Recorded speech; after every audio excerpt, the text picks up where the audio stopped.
আমাকে কেন এত গরিব বানাইছে, আমাকে কেন এত ফকির বানাইছে।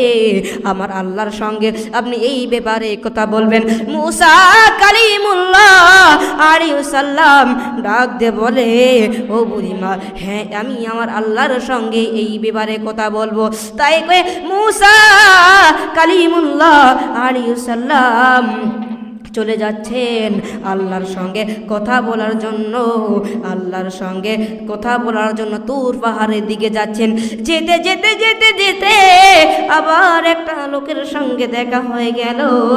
ওই লোকটি ডাক দিয়ে বলে, ও মুসা কালিমুল্লাহ আলাইহিস সালাম, আপনি মনে হয় আল্লাহর সঙ্গে কথা বলতে যাচ্ছেন। মুসা কালিমুল্লাহ নবী আলাইহিস সালাম বলে, হ্যাঁ হ্যাঁ আমি আমার আল্লাহর সঙ্গে কথা বলতে যাচ্ছি। এখন বলে, আমার ব্যাপারে আপনি আমার আল্লাহকে একটা কথা বলবেন। আমার আল্লাহ পাক আমাকে এত ধন সম্পদ দিয়েছে, আমাকে এত বড় লোক বানাইছে, আমি ব্যয় করে শেষ করতে পারছি না।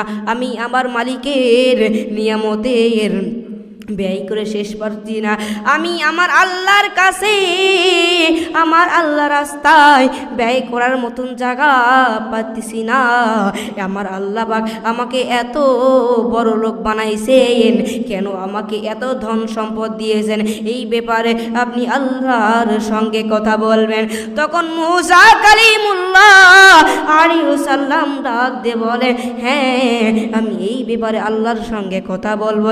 এই কথা বলে যখন আমার আল্লাহর সঙ্গে দেখা করতে গেলেন, আমার মালিকের সঙ্গে যখন কথোপকথন করতে গেলেন, গিয়ে আসে সর্বপ্রথম মহিলার সঙ্গে দেখা হয়ে গেল।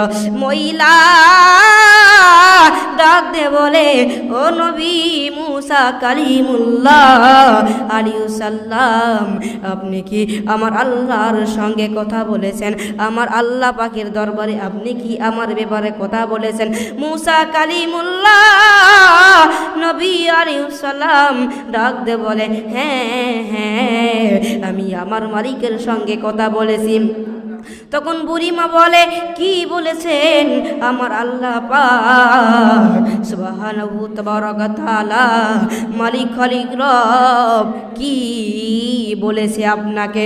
মুসা কালিমুল্লাহ আলাইহিস সালাম ডাক দে বলে, ও বুড়িমা, আমার আল্লাহ পাক বলেছেন আপনি আমার নিয়ামত, আল্লাহ পাকের রহমত, শান্তি পাওয়ার পর আপনি শুকরিয়া আদায় করেন না। নাউজুবিল্লাহ।